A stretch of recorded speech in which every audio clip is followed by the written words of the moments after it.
Hello everybody and welcome back to the channel. In this video, what we're going to do is learn all about Angular.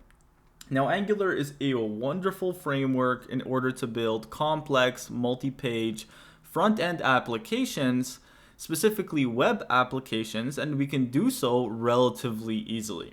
Now, Angular is very big. There's actually a lot to learn. I'm going to try to uncover as much as we can within this crash course. And this is how we're going to do it. Because there's so much to learn, in this crash course, what we're going to do is build 3 different projects. And each project is going to have more advanced concepts and more, different concepts than the one previous. But at the end of the day, if you can complete each one of these projects, by the end of it, you should be pretty proficient with Angular. So let's actually begin and introduce the very first project. So let's go over here. And the very first project is going to be a very simple team generator. Now, this might seem very simple at the surface, but it actually is going to take a lot of Angular knowledge to do. So we're going to learn quite a lot, especially if you're a beginner. So let me just explain exactly what's going on here. So we have this interface right over here. And what we can do is, well, we want to generate teams. And what this does is we input a bunch of names, and then we state how many teams we want, and then it randomly generates the team. So let's just go ahead and do it right now. So let's go over here, and let's say that, hey, my name is Laith Harb, so I'm gonna add Laith Harb in here. Let me add another person, Michael, and then Michael and Michael. Michael's the first name, Michael's also the last name. Pretty weird. Let's also add Vincent Gath. Let's also add Darren Joa. I'm just making up names over here. So we have 4 people over here. And let's say that we want 2 teams. So we want 2 teams. So what we can do now is say 2 teams over here, and then we can say generate. And so what this is going to do is generate 2 random teams based on the people that we input. So over here we have team 1, and then over here we have team 2. So for example, if we're playing basketball and we don't know, we want to randomly select our team, we could use this application. Or, we could use this application if, we're trying to divide our teams in any sort of way. So let's just go through this again. I'm just going to put in some gibberish. Just put in a lot of people this time, and honestly, they all start with E. Let's just put in numbers for now. We can also put them. Whatever our name is whatever. So I'm going to say 6, 7, 8, 9, and then 10, and then 11, and then 12. And then let's say I want a team of, let's say I want 3 teams. So we should have 4 members per team. I can go ahead and generate that. So whoever was number 11, number 12, etc. You guys get the point. So it's a relatively simple application, but there's going to be a lot of things that you're going to learn with Angular. So I hope you guys are excited. Now here's the thing. I also want to quickly note that we also have error handling over here. So if you try to add a name, if you try to add an empty name, what happens is we get this error right over here saying name can't be empty. So we will have this error. So now what we can do is you can add a name. Let's add 4 names. And now let's say we want to create 5 teams. So we want to create 5 teams. But at this point, this doesn't really make any sense. We only have 4 people, but we want to generate 5 teams. So that's actually impossible. We cannot do that. If we had a 5th member, then yes, we can generate 5 teams. We can just have each person be their own team. It doesn't really make sense in this approach, but we could allow that to happen. But when we have less people than teams, then hey, we can't do this. We can't do this. So what we can do here is when we press generate, we also have another error. So now what we can do is we can go ahead and add a member. And another thing I want to note is that let's say we have 6 people and we want to generate 5. Well, in this case, it still generates the teams, but the teams are going to be a little bit mismatched. So you can see here, team 1 has this, team 2, team 3, team 4, team 5. So this is, again, a very simple application, but if you don't know Angular, there's going to be a ton of stuff that you're going to learn. So that's the first thing, and then of course we're going to move on to bigger and better projects later on. So let's go ahead and create this app. In this section, what we're going to do is create our first Angular application. Now, before we do this, we need to make sure that we have Node installed on our local machine. So if you don't have Node installed, go ahead to nodejs.org and then download the version that is recommended for most users. It is a relatively easy download, so I'm not going to go ahead and show it. Now, once you have that installed, what you can do is open up your terminal. So either your command prompt on Windows or your terminal on Mac or Linux. And what you can do is you can do node-v. And this will give you the version of Node that you currently have. If you get some sort of error, that means, well, Node is not installed in your local machine, and you're probably going to have to go ahead back to this page and debug some things and try to install it again. Alright, so that's the first thing that we need to do, and once we have that, what we can do is now create our Angular application. Now if we go to the Angular documentation, you can see here that the first thing we really have to do is install the Angular CLI. What the Angular CLI is going to allow us to do is have access to ng. So let me just zoom in over here, ng. And ng is going to be used all the time when creating our Angular application. So we're going to utilize ng to create our first Angular app. So we're going to do ng and then new and then whatever my project's name is. And this is how we're going to create our first app. Now in order to access this, we need to first install the Angular CLI. So all you have to do is just copy this command, go to your terminal, and then do npm install -g for global, and then add CLI or add Angular /CLI. Now, if you are on Mac or Linux and you're having some sort of permission issues, then write sudo and then write your password for your computer, and then this should go ahead and download successfully. Now, this is going to take some time, and I already installed this, so I am not going to run this command. But really, you just have to run this command in your terminal for it to work. So that is the very first thing that you have to do. And once you have that installed, what you can do is move into whatever directory you want to create the app in. And right now, I want to create the app in the desktop directory. And over here, what you can do is you can do ng new, and then whatever your app is called. I'm going to call it team app because that's exactly what we're creating. So I'm going to say team app, and I actually already created this app ahead of time because this is going to take some time, but I'm just going to go ahead and say team app 2 and then cancel the download a little bit later. So now once you do that, it's going to ask you a few questions. It's going to ask you, hey, would you like to add Angular routing? Well, this is something that we're going to cover a little bit later in future projects, but for now we don't want to have any Angular routing because, well, we're not going to utilize this for the team app. So let's just say no for this. And then over here, it's just asking us, hey, what kind of style sheet do you want to use? Do you want to use CSS? Do you want to use SCSS? Do you want to use Sass? Or do you want to use less? In most production applications, I like to use SCSS, but for now, let's just pick CSS. So that is going to go ahead and start creating the app. I'm going to do Control-C to exit out of it. But if you can see here, it actually created the app for me. Now, of course, it didn't finish the app because I closed it. For you, you should probably leave it on until it's done installing.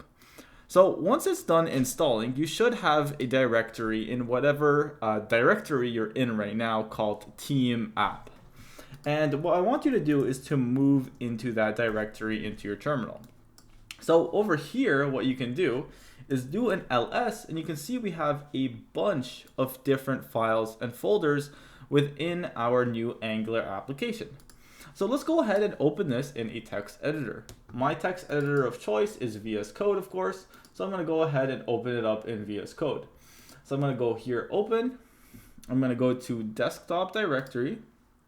Where is my desktop? And I'm going to find team app. And I'm just going to go ahead and open it. Awesome. So let me just zoom in here a little bit. All right. So over here, you can see that I have a bunch of files and folders. And the main thing that we really have to focus on is this source directory right over here. This is where our application is going to live and where a bulk of our work is going to be. So we have app, we have assets, we have a bunch of different things. And we're going to cover a lot of these files and directories a little bit later. But right now I want to know how we can run our Angular application. So in order to run our Angular application, what we are going to do is we're going to go to our package.json. So we're going to go to our package.json and we're going to look at these script files.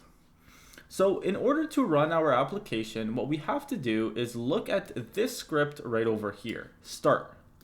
And this start script is coinciding to ng-serve.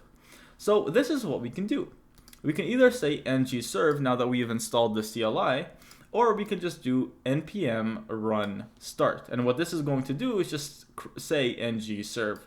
So that is how we're going to start up our Angular application. So let's open up our integrated VS Code terminal. And what I'm going to do is, again, you could do either ng-serve or npm run start.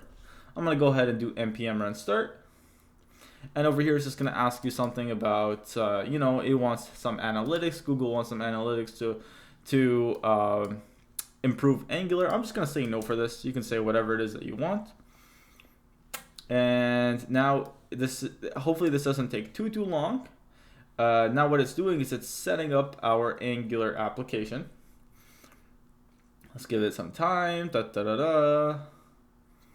shouldn't be too long to run the app. Now once this is done, and as you can see it has successfully compiled, what's going to happen is it's going to run on localhost 4200. So 4200. So what we can do is we can go over here. We can go over here and go to localhost 4200, and we get this starter Angular app. So you can see that this is maybe a lot prettier than what we had before, but yeah, this is the starter Angular app. Now yours might be a little bit smaller, looks like something like this, but you got to keep in mind that I always zoom in just for you guys to see. So this is the starter Angular app, and we got it up and running. Awesome.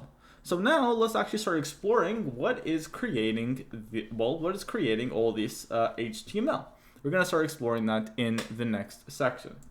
We got our Angular application up and running, but right now it's showing us the boilerplate app. So you can see here we have a bunch of boilerplate. It does look nice, but of course what we want is something like this. We want to create this team generator card with this functionality. So right now in this section, what I want to do is I want to understand where this app right here, this portion is being built, how we can remove it, and I want to create the boilerplate for our application. So this is being built inside of an HTML file. So let's go over here, and inside of the source directory, what I want you to do is open up the app directory. And you can see here that we have a bunch of files. We have app.routing.module.ts, we have app.component.css, app.component.html, we have the specs file, we have the app.component.ts file, app.modules.ts file. Now we're not going to get into all of these. Actually, specifically for this project, we're only going to talk about this file, as well as this file, as well as this file. And this file over here is for testing, and we're actually not going to cover that inside of this crash course. Maybe I'll have a separate video for this as well. And this will be covered in a separate project, but don't worry, in this crash course as well as this. So right now, again, what I want to focus on is this, as well as this. Now, specifically in this section, I want to focus on the app.component.html. Now, this right here, this app thing, this app directory is housing a component. Right now, you don't have to worry about that, but we'll talk about components in great detail. Right now, you can think of the app as, well, the whole app, the root of our application. Now, in here, we have a bunch of files that are doing different things. Now, over here, the app.component.html, this file is housing the structure of our app component, which again is the root of our application. And you can see here that we have a bunch of HTML. We have a bunch of styles, and if you scroll all the way down, you can see we have a bunch of element HTML tags. So you can see here we have a bunch of that. And that right there is building out our boilerplate application. And if I went ahead and I scrolled all the way up, what I can see is this comment right over here. It says that this content below is only placeholder and can be replaced. delete the template below to get started with your project. So again, this is just boilerplate placeholder text that we can utilize. So let's go ahead and let's delete this. And inside of this file, let's actually create the HTML structure to create this app right over here. So let's go ahead and do that right now. So once I save this, you can see that it auto reloaded, and now our whole application is empty because we have nothing in our HTML file. So the first thing that I want to do is I want to have a root div that is going to house everything inside of our app. So I'm going to have that in there. Now also what we want is, let's create a div for this card right over here. So we're going to create a div for this card over here so we can house it. So we're going to say here div. Now in here we're going to have this team generator text. So let's have an H1 in there.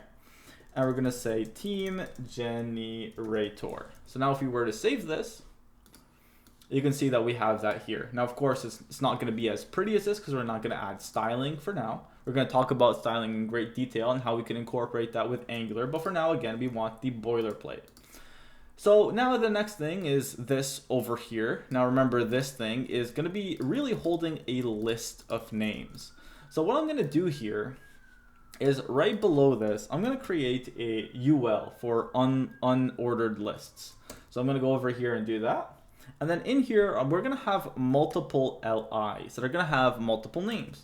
So we're going to have Lath Harb, for example. And then we're going to have, I don't know, another LI, maybe like Vincent, Gatho, whatever. And we're going to have, you know, a list of our names that we're going to add. Again, this doesn't look very pretty, but we're going to worry about this a little bit later. Now the next thing that we need is we need to have this portion right over here, the input as well as this add button. So let's go ahead over here and let's actually wrap this in a div. And then in here, we're just going to have an input, and it's going to have a text of name, or a placeholder of name rather, a type of text, but a placeholder of name. And then we're also going to have a button that is going to say add. So we're going to have that. All right, so let's go ahead and we're going to save this. Awesome. And now the last thing that we need is this portion over here, an input that's saying how many teams that we want, and then over here a generate button. So let's go ahead and at the very last thing, let's create another div. And then inside of this div, all we need to have is another input. Let's give it a placeholder of, we're going to give it a placeholder of hashtag. So hashtag, so number of teams. All right, so this is the number of teams that we want. And then of course, we're gonna have a button, and inside of this button, we're gonna have, we're gonna call this generate.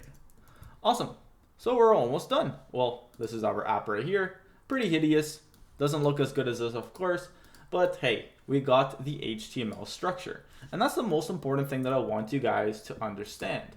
Right now, again, any HTML structure that we want to add, we're going to add it in this file over here.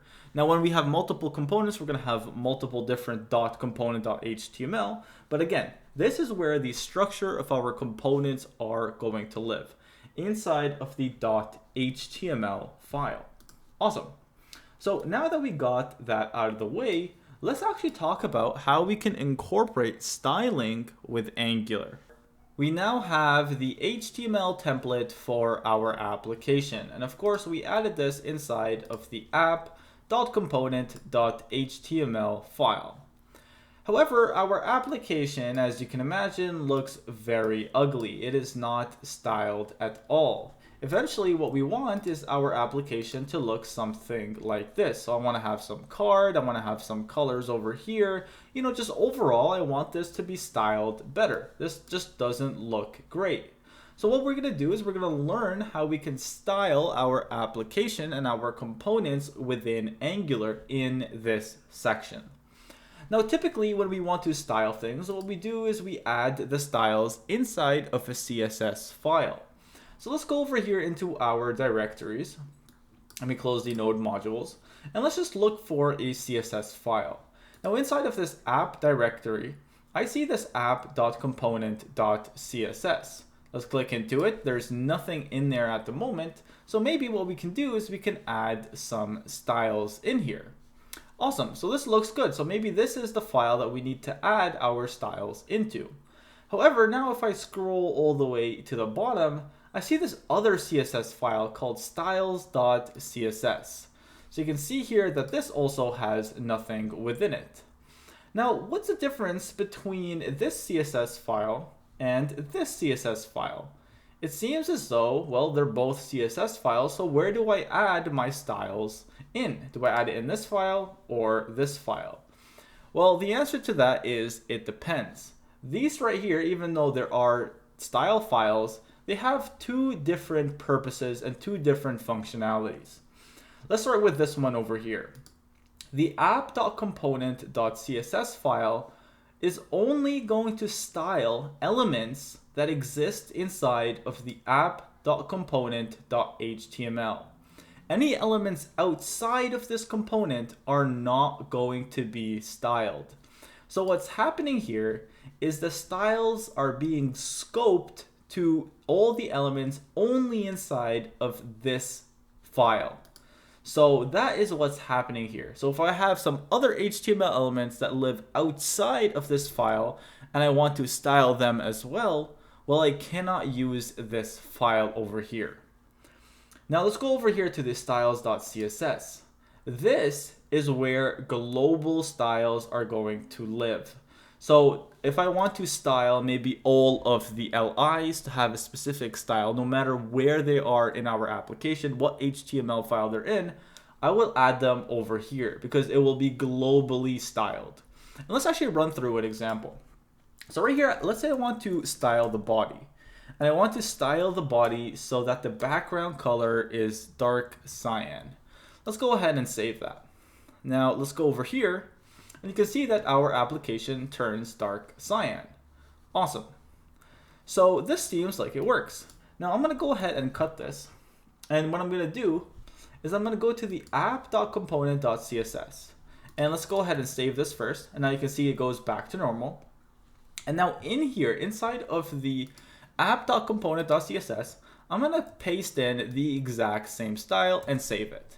Now before I reveal what's going to happen, what do you think is going to happen? Take a guess. I'll give you 5 quick seconds.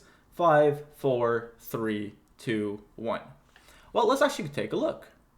Nothing. That's interesting. Well, this actually makes sense based on the explanation that I gave you guys. Right here, remember, anything inside of this file is only going to style the HTML elements inside of the app.component.html. And right here, what we're saying is, well, any body tag within this file, style it and give it a background color of dark cyan. So if I were to click on this, well, you can notice that there is no body tag in here. It's only divs, h1s, lis, buttons, inputs. There's no body tag. Now, the root application has a body tag, but it's not going to touch it because, well, it doesn't live inside of this file. Now, if I were to change maybe this over here to a body, and this over here to a body, save that, you can see now that, well, that portion right here is being styled. So I hope that makes sense. So remember, this right here is for scoped styling of the component that we're in. And then the styles.css is for global styling. And we're actually going to utilize both in this section. So let's actually go ahead and let's start with scoped styling to style just these elements. We don't want to globally style these because, you know, maybe the button is going to be a little bit different styling across multiple components, multiple parts of our application. So we're going to scope this within the app.component.css file. So to do this, what we need to do is we need to add some classes within our elements. So let's go ahead and quickly do that right now. So we're going to say class container. And then over here, we're going to say h1, we're going to leave it as is. The ul, we're going to give it a class of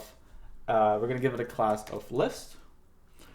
And then what we're going to do over here is we're going to give this a class of add members container, because this is the container. So this is the div container that's containing the input as well as the button. Remember, this is this input as well as the add button. And what this container is responsible for is, of course, adding members into this list. So that's why I called it that. And then in here, what we're going to do is we're going to have another class, and we're going to just call this input container. You can call this more specific, but whatever. We'll just call it input container. All right, so that's all we need at the moment. And now what we need to do is we need to add our styles. So let's actually just remove this right now. We need to add our style so we can scope it within here. Now, let me tell you something.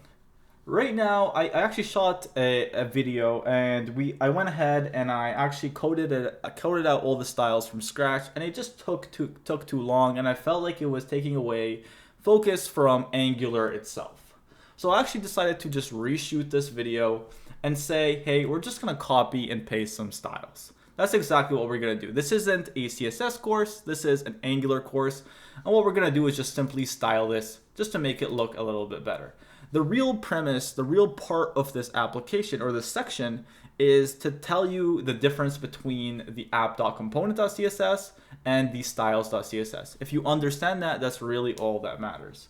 So let's just go ahead and copy and paste some styles. So you can copy and paste some styles by going to my GitHub page, and I'll link this in the description, of course.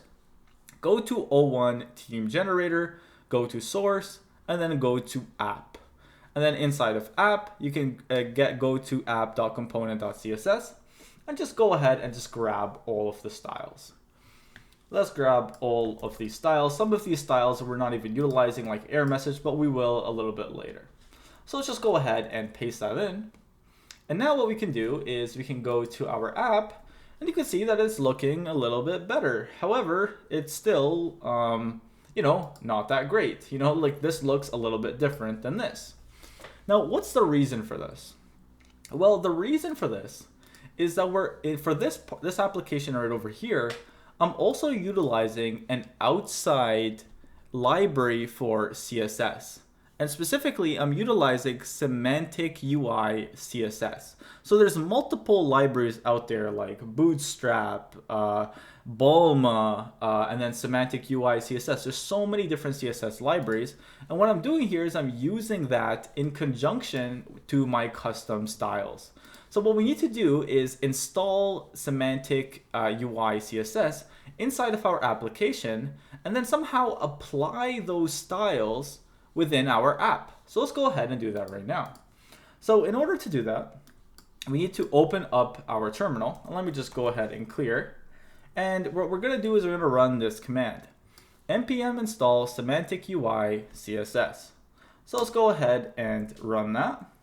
And I actually already did, so I'm not going to do it again. So once you do that, you should be able to go to your node modules. And if you scroll down all the way to S, SE, over here you can see Semantic UI CSS. And then if you open this directory, you can go look over here to semantic.css. And let me just close this over here. And let's go over here. And you can see here that we have a bunch of different styles. So what we want to do is we want to get these styles inside of our application. Installing it on its own is not going to do anything. We want to actually get these styles and put them inside of our application. Now, specifically what I want to do is I want to apply these styles globally.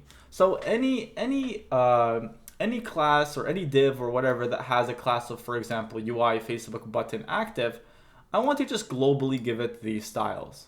So remember, with global styles, we're going to go here inside of our styles.css. So in order to get the styles from here, inside of here, we have to import these styles. So what we can do is we can do an @import, and then we can go inside, remember, we can go inside, let's go back here. So we need to go inside of the semantic UI CSS directory, and then get the semantic.css. So over here, what we're going to say, we're going to import from the semantic UI CSS directory, and we want everything from the semantic.css file. Now, if I were to save this and go back, you can see our application is looking beautiful. You can see that it's, well, actually, no, it's not looking beautiful. So the styles actually have applied. So over here, you can see that we have the text changed a little bit. Now, the only thing that's missing is this card right over here.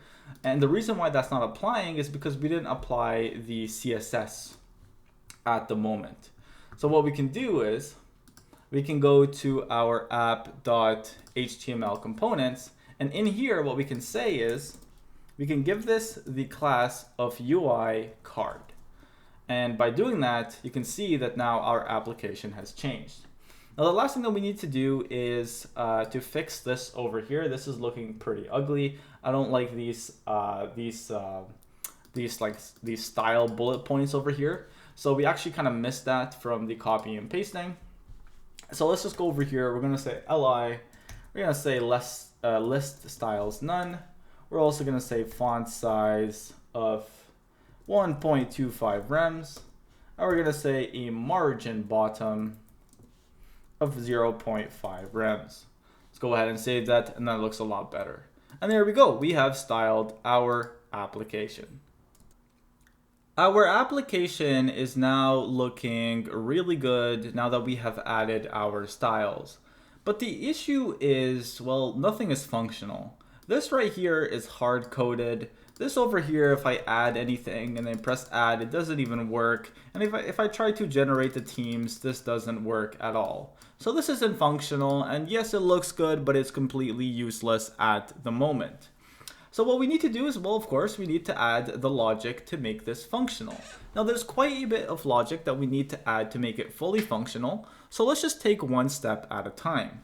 So in this section, what I want to focus in on is how we can make this portion right over here functional, where I can add a name. Let's add Dwight Howard. That's just the name that comes to mind.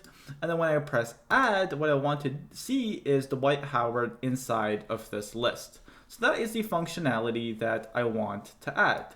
So let's go ahead and implement this. But before we implement this, we need to think of the current state of our application.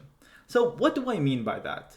Well, let's say that this wasn't hard-coded and this was something that we actually added. At this point, the current state of our application is that we have, well, two names inside of our list. So that is the current state of our application. And also, the current state of our application is that this input is completely empty. Now, let's say a user goes ahead and clicks on the input and starts typing the name Dwight Howard. Well, right now, the current state of our application is that the input contains Dwight Howard. All right, so we need to somehow track this and save this inside of our application. Now, what we want to do is if a user goes ahead and clicks add, and this is fully functional, and Dwight Howard will come over here, right below Vincent Gatho. Now, the current state of our application has changed. Now we have Laith Harb, Vincent Gatho, and Dwight Howard. So what we need to do is we need a way to store the current state of our application. And of course, later on, we need to somehow manipulate and change the current state of our application. So in this section, what we're going to do is we're going to focus in on how we can, at the moment, store the state of our application. In future sections, we'll talk about how we can change the state. But right now, we just want to focus in on how we can store the state. Where are we going to store the state? So to store the state of our application, we're going to talk about the final file that we are going to look at in this project. And that is the app.component.ts. This is where the state of our application is going to live. Now we're also going to have other things in here, but for now, let's just focus in on the state. So how do we declare state? We want something like, well, right here, maybe an array of strings. And each string, of course, is going to be the name of the person. That's going to be the current state of our app. And then over here, well, the current state maybe is some sort of string for our input. So what we need to do is we need to somehow store this. Well, we store this inside of this class right over here, the app component class. And right here, by default, we actually have a piece of state that is stored. So title is equal to team app. So that is the initial state of our application. So title is equal to team app. And later on, if we wanted to utilize the title, we can actually use it and it will display team app. And if we wanted to change this somehow, we can if we want to. But for now, let's actually just completely omit this. So really what I'm trying to say is in here, we're going to store the state of our app. So the first thing that I want to store is, let's go ahead and let's store the input over here. So this is the new member that we want to add. So I want to store that inside of this class so that we can store our state. So right now we can say new member, and then we can say the new member, and maybe we can even call this something like new member name. And initially what we can say is that this is equal to a string. So this is equal to a string. And so right now, by default, if I were to refresh this, it's going to be completely empty. We're going to say that this is equal to an empty string. Initially, the state of our application is going to be an empty string. All right. And so now, of course, what we need is an array of strings for this. And by default, what we want to do is not hard code anything. We want to have an empty array. So let's go over here and we can just say something like members. And this is going to be equal to an empty array initially. Now, one thing I want to note is that, remember, with Angular, we're using TypeScript. We're not using JavaScript. And so what we need to do is define the types of these things. Now, the very first piece of state that we have, well, we actually don't need to define the type because what we did is we declared it to be an empty string. So it actually inferred that it's going to be a string type. However, when we over here for line 10 members, when we say that this is going to be equal to an array, TypeScript has no idea, well, what's going to be inside of that array? Is it going to be an array of numbers, an array of strings, an array of booleans? It has no idea. So what we need to do is tell TypeScript that this is going to be an array of strings. So to do that, what we can say is after members, you can do colon. We can say string, but this specifies that this is going to be a string, not an array of strings. To specify that this is going to be an array of strings, we say string, and then afterwards we have square brackets. And that's simply all we have to do. And right now we have the state of our application. Now, of course, what we want to do is manipulate that state. When I type something in here, I want to change this state. When I press add, I want to push that string into this state. So let's talk about how to do that in the next section.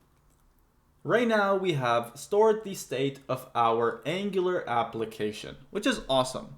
But now we need a way to update and to change that state when an event occurs. Now, what do I mean by that? Well, when are we ever going to update this state over here? And remember, we call this state new member name.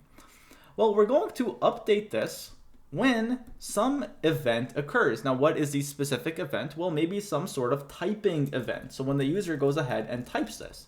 When they type this, what we want to do is we want to get this value over here and update the state. So when a typing event occurs, now the name is not exactly typing event, but I'm just trying to explain it here as well as possible. So when some sort of typing event occurs, what we want to do is we want to change this state. Now, when do we want to change the member state? Well, when we have some sort of click event on this button specifically. And that's exactly what we're going to be talking about, how we can handle events, so event handling. So let's get right into it. Now, specifically, let's actually focus in on this event over here. When I click on this button, I want to run some logic to get this name and add it onto this list. So let's just think about exactly how we can do that. And once we learn how to do that, the way that we handle this event is going to be very, very similar. All right, enough flipping back and forth. Let's actually get to the slides. So right now we have a button. So we have this button and it says add. Now again, what do we want to do? Well, when a user clicks on this button, we want to run some logic to add a new member. And we want to add, of course, this new member right over here inside of this array. Okay, so how do we do this? Well, we do this with the event binding syntax system. So right now, again, we have this button element. And what we want to say is, hey, when we click this button, we want to run some method that is going to add that name into that list. Well, how do we specify that? Well, in Angular, the syntax is something like this. So inside of this button tag, so remember, this look at this is inside of the button tag. We're going to specify these round brackets. And inside of these round brackets, we're going to specify an event. Now there's multiple different events in Angular that we can actually put in here. So for example, we can have an input event, a change event, but for this specifically, we want to listen for a click event. And then when we click this, what we want to do is run a method called add. And we're going to pass in the member that we want to add. And of course, what we're going to need to do is specify this method inside of our application, and I'll show you guys how to do that later. But for now, I just want you to learn that right now what we have is this event that we're listening for, and once this event happens on this button, we want to execute this method. That is the event binding syntax. And that's exactly what we're going to do.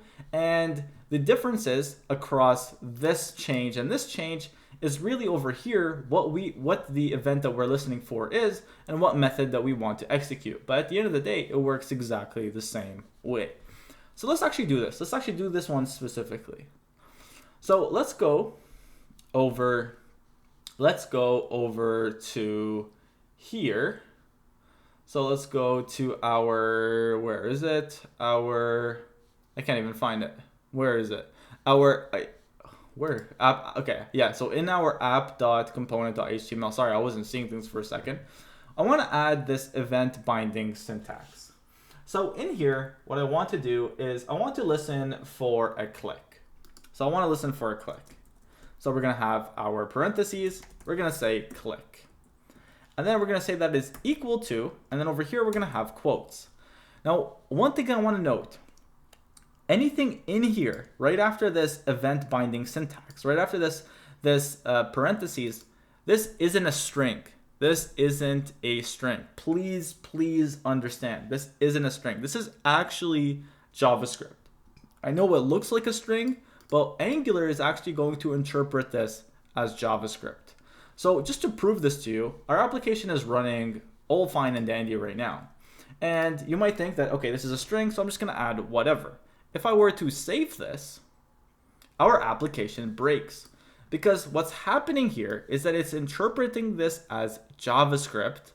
And, well, this isn't any variable or method that we have actually declared inside of our application.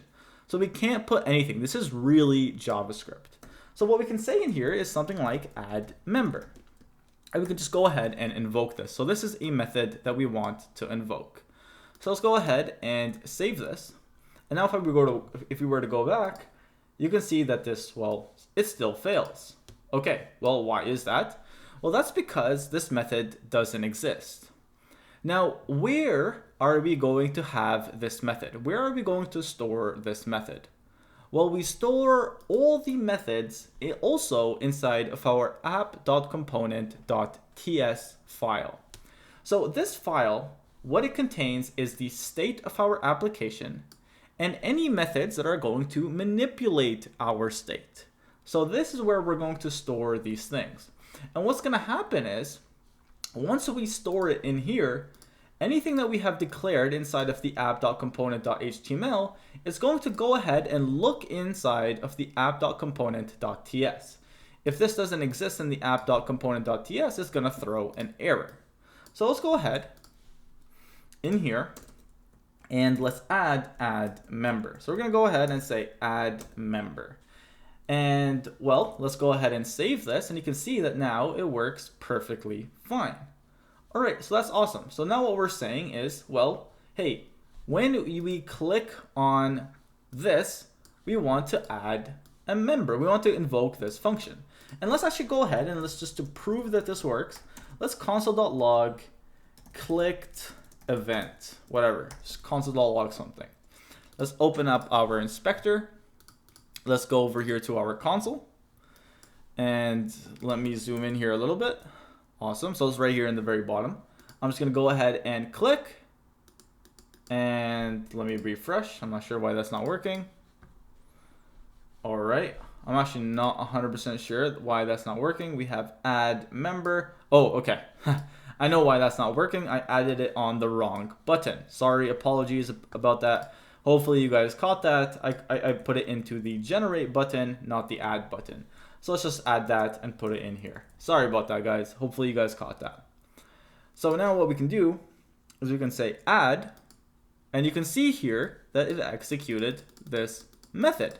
Isn't that terrific?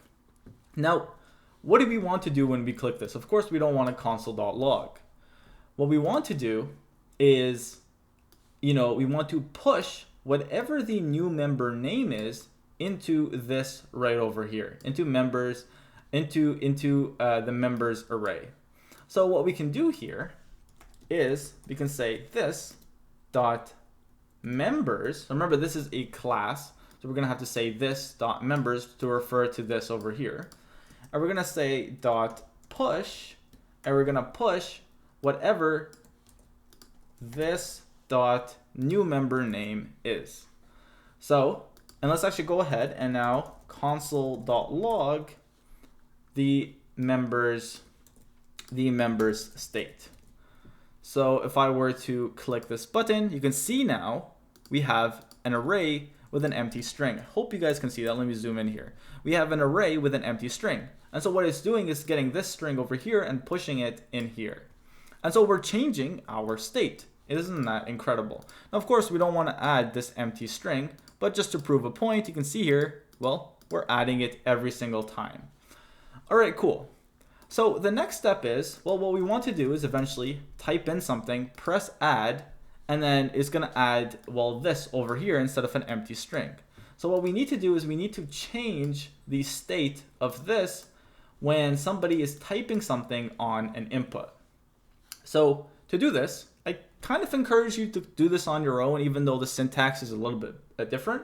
But, the event type is different and the method is going to be different. But really, the syntactically is going to be exactly the same. So I kind of encourage, maybe you can go Google what event type I want, and maybe you can create a method that just logs it. So I do encourage you to do it, but hey, I think I talked long enough for you to pause the video if you really wanted to do it. So let's just go ahead over here. I'm just going to make this a little bit prettier. And then in here, what we want to do is we want to listen to a specific event. Now, what is the event that we want to listen to?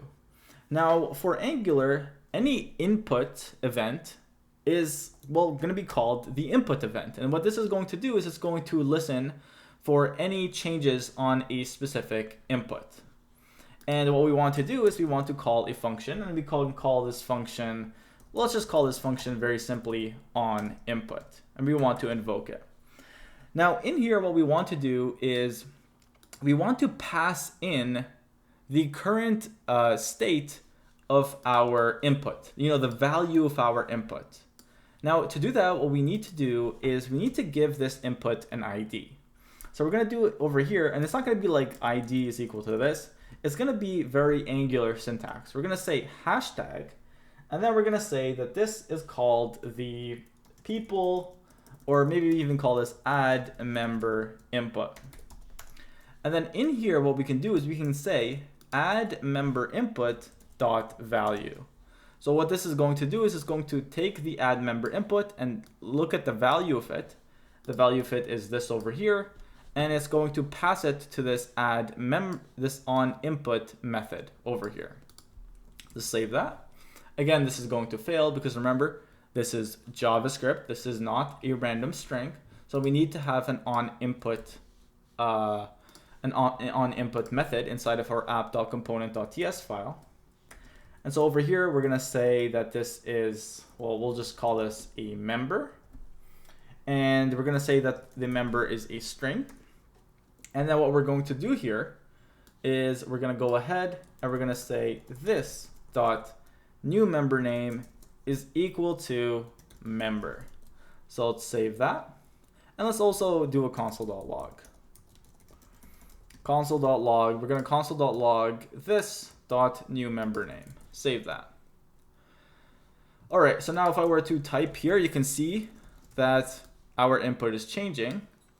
And now if I were to press add, you can see that now we have changed our array state and added the appropriate thing.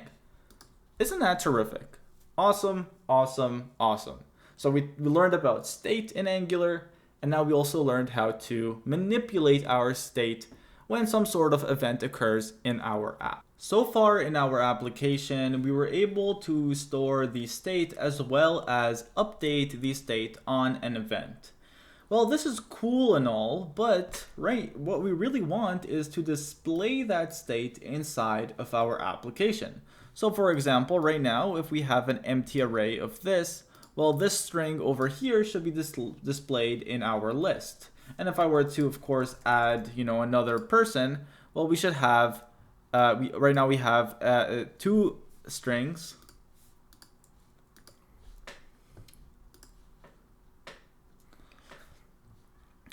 So far in our application, we stored the state and we also managed to update it on an user event.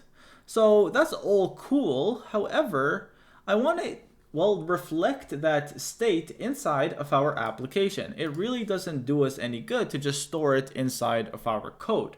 We actually want to display it in the UI. So right now, for example, when I press add, well, this name over here should be added inside of this list. And if I were to add another name, press add again, well, we should have 2 names, this name and this name as well, inside of this list. Right now, this is hard-coded. So what we're gonna do is, we're gonna reflect the state that we stored over here inside of our UI. So let's go ahead and do that right now. So the first thing I wanna do is, inside of this list, what we want to do is create multiple li elements based on the number of strings we have in our array, the number of names we have in our array. So the first thing I want to do is I just want to get rid of this. And so we got rid of it. And if I were to add this, I want to add this name inside of this UL. So how do I do that? Well, I do that with structural directives. So what do I mean by that? Well, there's 2 types of directives inside of Angular. There's structural and then there's attribute. So structural directives, and we'll talk about this later, and this will make a lot of sense when we actually go ahead and code it out. But structural directives are things that are going to actually change the HTML of our application. So they're going to structurally change it. They're going to add elements, remove elements, update elements, etc. They're going to structurally change the HTML of our app. Attributes, so attribute directives, what they're going to do is they're going to change the attributes. So for example, maybe we have an HTML and we want to, an image tag, and we want to change the source file. So we can use an attribute directive to do this. Maybe we want to change the class. We can use an attribute directive to do this. Now we're not going to talk about this for now. We'll talk about this later. For now, what we want to do is we want to add a structural directive in order to change our HTML in the way that it's going to iterate over this array. And for each array, it's going to create an li. And then inside of that li, we're going to have this name over here. So we're going to somehow need to utilize that structural directive. So, what structural directive are we going to use? Well, remember, what we want here is an li. So we want to have an li. So what we can do here is we can actually go over here. Remember, we have an array. So what we can do is we can iterate over this array, and for each name that we have inside of this array, what we can do is generate an li and have that name inside of that li. And to do that, we can use the structural directive ng4. ng4. So what this is going to do is we're going to specify in here that we want to iterate over the members string, the members array over here. So we want to iterate over the member string. And we can do that by saying let member of members. So what we're saying here is we want to iterate over the members string. And for each iteration, I want to store that specific member in this member variable. And for each iteration, I also want to generate an li tag. So we're iterating over it, we're storing the member inside of this member variable, and we're generating an li tag. Now the last thing that we want to do is, well, of course, add the name of that member. Well, we can do that dynamically by having these brackets over here, these double brackets, these double curly brackets, and then getting the member that we stored and putting it in there. So now if I were to save this and go back, now what we can do is add lathe harb, and you can see that it created an li, and it got that specific element and put it inside of that li. So it got my name and put it inside that li. If I were to change something to, I don't know, Vincent, Gatho, you can see that it has added. Isn't that incredible? So that right there is the first structural directive that we talked about. And this is, again, going to manipulate the li elements. It's going to add li tags inside of our application, manipulating our HTML template. Now, this isn't the only directive. There's multiple structural directives that we'll talk about throughout the course, but this is the first one. So I just thought I can introduce it. Awesome. So we talked a little bit about structural directives in the last video. Remember, structural directives are directives that change the HTML of our application in some way. We introduced, of course, the ng4 directive right over here that is going to add li elements for each name inside of our members list. But now what we want to do is we want to talk about attribute directives. And to introduce attribute directives, let's look at a problem with our current application. So right now, if I were to add the name lathe harb, well, it adds over here. But as you can see, the input, won't it be nice if it cleared after any add? So that, hey, I can actually easily add another person if I want to. Because right now, it adds, I'm going to have to go ahead, delete it, and then maybe add another person. So this is kind of a weird user experience. So let's go actually to the final version, and let's simulate exactly what we want. So over here, we can say Jamal, and then if I were to press add, I actually want this to clear. So how are we going to do this? Well, what is this value right over here? Well, this right here is the value of our input. So if I were to go to my input and I were to say value is equal to hello world and save that, you can see that the input has an initial value of hello world. So you can see that this right here, this value attribute is responsible for the value of our input. So won't it be nice if somehow, some way, we can tell the value attribute inside of this input to always be equal to whatever we add inside of the new member name. So what we can basically do is we can add something over here, and once we press add, what happens is we can push the new member's name, and then we can do something like this dot new member name is equal to an empty string. And this is going to then change the value of this back to an empty string. All right, so how are we going to do this? Well, what we want to do is we want to change the attribute of the input, the value attribute of the input dynamically. So how can we do that? Well, we do that with attribute directive. Remember, attribute directives are things that update attributes of specific HTML elements. So you might be thinking, okay, maybe if I did something like new member name. Well, this isn't gonna work because right now all we're doing is we're specifying that the attribute value is equal to new member name. It's not actually utilizing the new member name a variable right over here. So as you can see here that this is just a string. So what we need to do is we need to somehow tell it that, hey, what we want you to do is to refer to the new member name inside of the app.component.ts file. And in order to do that, well, what we can do is wrap this attribute with an array, so with these square brackets. And by doing this, what we're saying is, well, we're adding an attribute directive. And what we're saying is, well, for the value attribute inside of this input, we always want it to be equal to the variable new member name inside of this file over here. So let's go ahead and save this and let's give this a go. So let's say lathe harp, and if I were to add this, you can see that it clears out, and this attribute is working fine. Now we could of course update any attribute that we want. For example, we can also update the class if we want to I don't know, some random variable as well. So we could add that in there. So any attribute that exists, we can actually update that as well.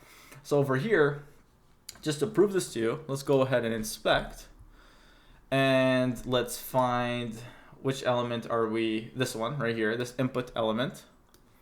So you can see here we have this input. And if I were to start changing this, you can see that we're adding a brand new class. So we're adding this class over here. So we're now using an attribute directive to update the class. So again, anything, we can update anything. We can update the source if this was an image, the alt tag if this was an image as well. So any attribute, we can update it with an attribute directive. Okay, I hope that makes sense, and I'll see you guys in the next section. We're 90% done our new feature, but there's still something missing. Now to explain what that is, what if I decided to press add without adding any user right over here, any name? Well, if I press add, it seems as though nothing is happening. But, well, things are happening. If you remember, what we will be doing in this case is adding an empty string inside of our array. And because we're using this structural directive, for each empty string, what we're going to do is we're going to create an li element and have an empty string inside it. To prove this to you, what we can do is we can go over here and we can go inside of we can go inside of the HTML, and let's go here and let's find this ul tag. And if I were to open it, you can see we have a bunch of li elements with nothing inside it.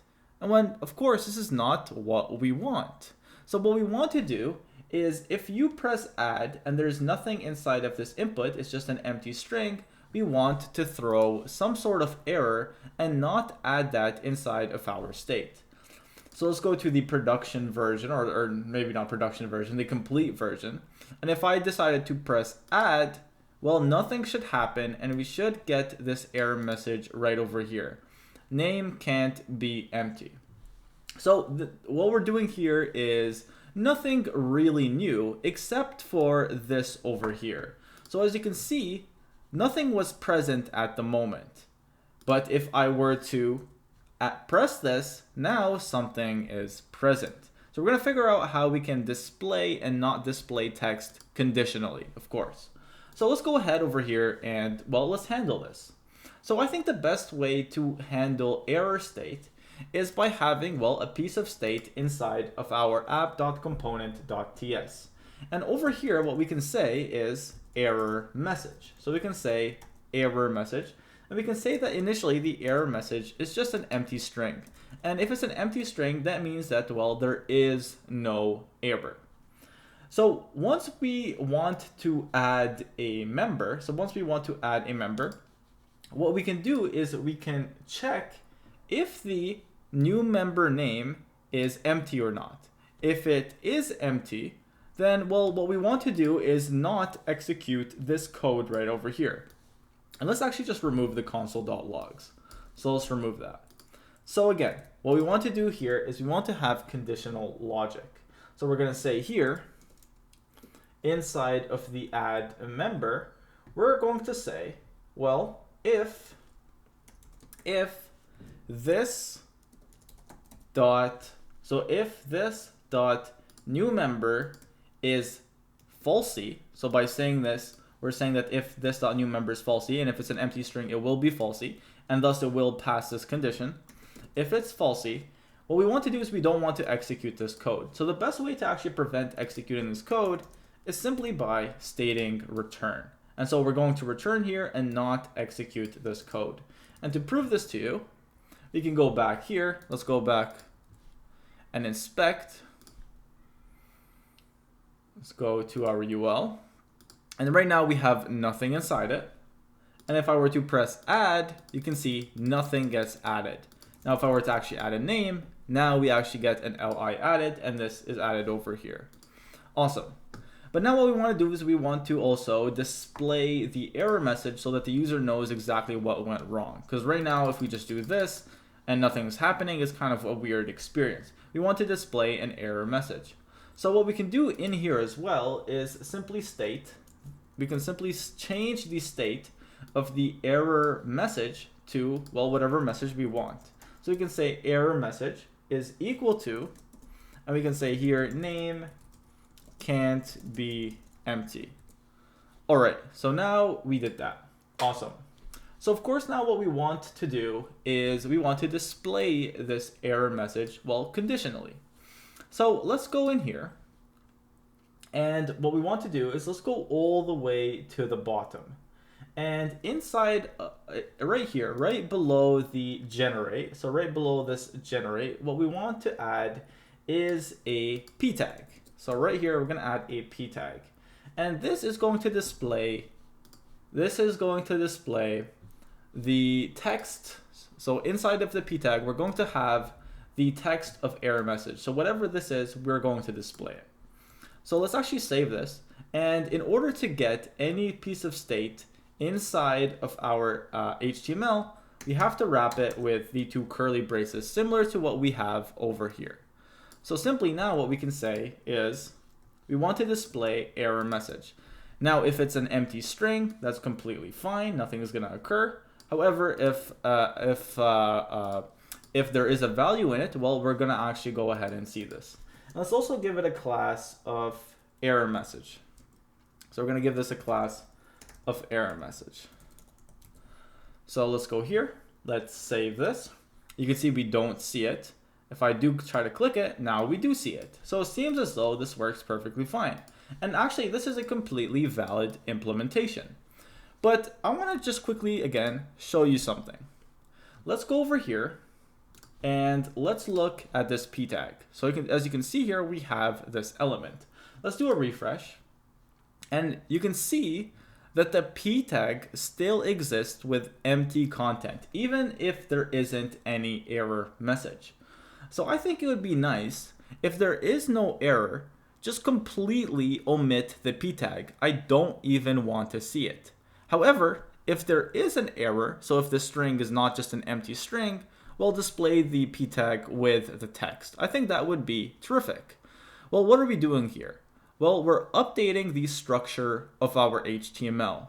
So in order to do this, we need to utilize another structural directive.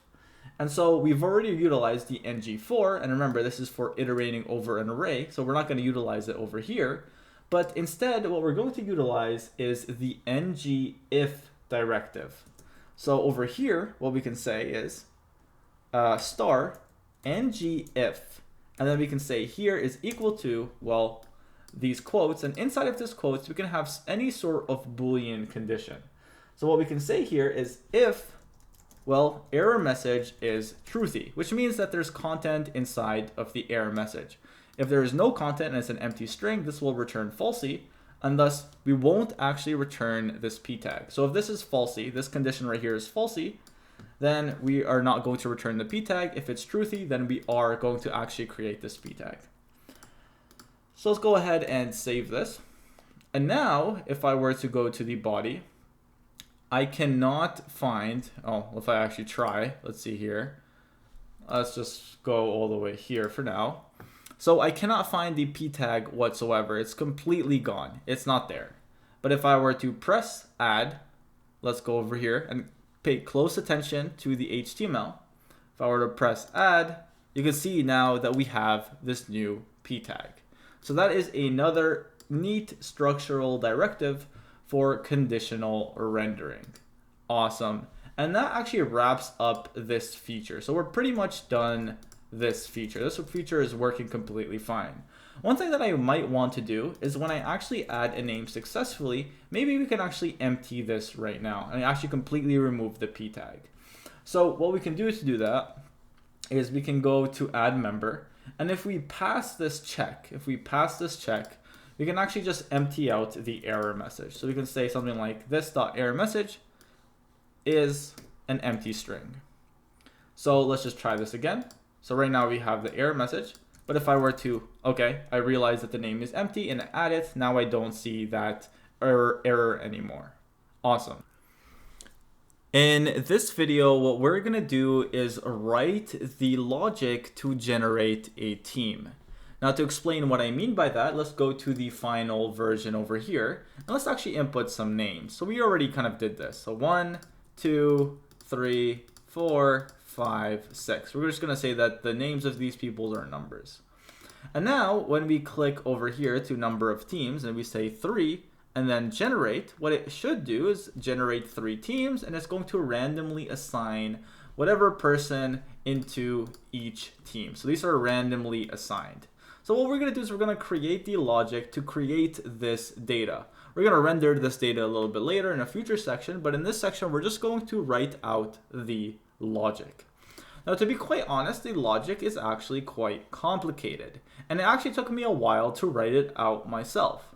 And so to alleviate any confusion that you may have, I'm going to go through everything in this slideshow. I'm going to go through this logic that I'm thinking of implementing inside of a diagram format before we actually go ahead and implement it ourselves. So let's just talk about what we have right now. So right now we have an array of our members.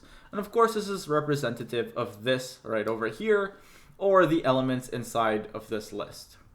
So we have an array of members. And this could be anybody: Laith, Mike, Vincent, Sam, Edward, Devin. Now let's say we want to generate, well, the teams. How are we going to do that?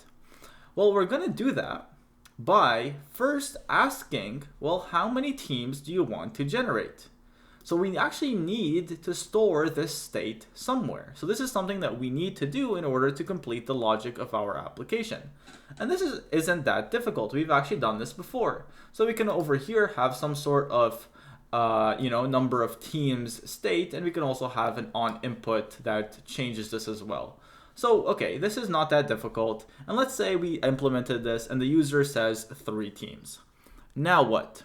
So now what do? Well, now we have this state, and that's really all of the data that we need in order to generate our teams. So what do we do in this scenario? Well, this is what I'm thinking. I'm thinking, let's create 3 arrays. So, well, you want to create 3 teams. Let's create 3 arrays, 1 array for each team. So this is what I'm thinking. And then what I want to do is I want to create a random index. So what I want to do is I want to create a random index that starts from 0. So starts from 0 and ends at the length of this array minus 1. So what do I mean by this? Well, an array right here starts always at 0. I hope you guys know that. And it ends at the length of the array. So 1, 2, 3, 4, 5, 6 minus 1. So if I say, well, the index of 5, that's going to be 0, 1, 2, 3, or 0, 1, 2, 3, 4, 5. So that's going to be Devin. So I want to generate a random index between 0 and the length of this array minus 1. And that's always going to correspond to a specific element inside of this array. So I want to do this. I want to just generate this. And let's say we generated this logic. We'll talk about how we can implement this later, but let's say the random index is equal to 3.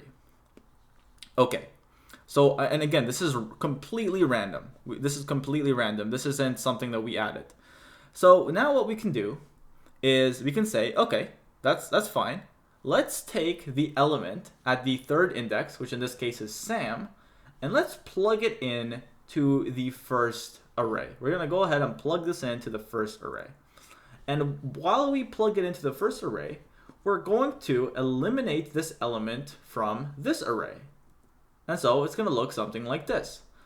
So now what we're going to do is we're going to implement that logic again. And you probably see where this is going. We're going to actually implement this logic 3 times for each team that we have. So we're going to implement this logic. And then let's say that now the random element or random index is equal to 0. So what we're going to do now is take Lathe and we're going to plug him in this array over here. So this team. Then we're going to do this logic again. Let's say it's 0 again. This time we take Mike and we eliminate it from this array and we add it inside of here. And then what we can do, after we're done this loop, we can check, is there still any member inside of this array? If there is, I want to do this logic again. So I want to do that 3 iterations or that iteration for each loop and do this logic again until what we do is move this over here, move that over here, and move that over here, etc. So that is the logic that we are going to implement, and hopefully that makes sense. Now in the next section, we're actually going to go ahead and code this out. In the last section, we talked about exactly how we're going to implement this generate team logic. In this section, we're actually going to go ahead and execute it and code it out. So let's actually go through the diagram. So right now we have our array. Now in order to generate a team, we need to know, well, how many teams you want to generate. So what we need to do is somehow store this state inside of our application.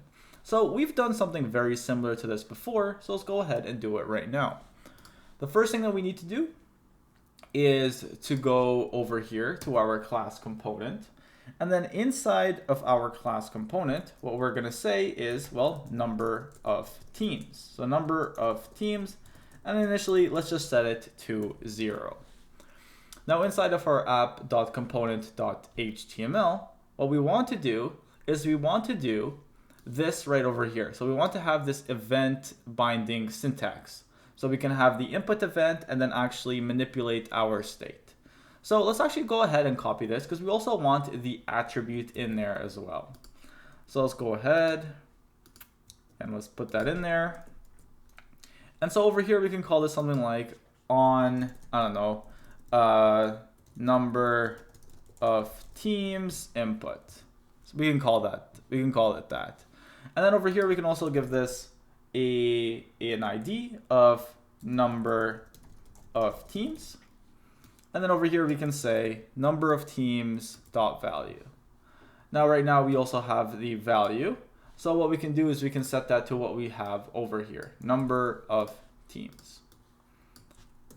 So this is going to fail because, well, we don't have this method. So let's go ahead and create that for now. Let's actually create it right under this. And we're going to say that this is going to take in a value that is a string. And what we're going to do is we're going to go ahead and we're going to update this .number of teams to the value. Now you might be thinking, well, why is this a string if we set this to be a number? Well, what it's going to do is it's going to return the string number. So what I mean by that is if you put 4 in here, what this is actually going to be is the string 4. So what we need to do is we need to actually catch that and change this to a number. Let's go ahead and change that to a number. All right, awesome. So that is terrific. Let's go ahead and refresh. And it's actually not really working the way that I thought it would. Oh, it seems like I have lost connection inside of my USB. That is not awesome. Sorry guys for that little hiccup. But what that hiccup actually allowed me to catch is a little bit of a mistake. Right here, we have number of teams as the ID of the input. However, if I were to go over here, we also have number of teams as a piece of state. And so right now we actually have colliding variables. So to fix this, let's actually just change this to number of teams input. And over here, I can just say numbers of teams input dot value. Okay, so now we have this all set up. We have this two-way binding. However, there's a little bit of an issue. Right now, we're starting off at 0, and this is really strange. Well, it isn't actually strange because, well, our initial value is 0. And we have this two-way binding with this attribute right over here. So won't it be nice to initially start as an empty string, but then be a number afterwards? So what we can do here is we can say that, hey, this is initially going to be an empty string. Awesome.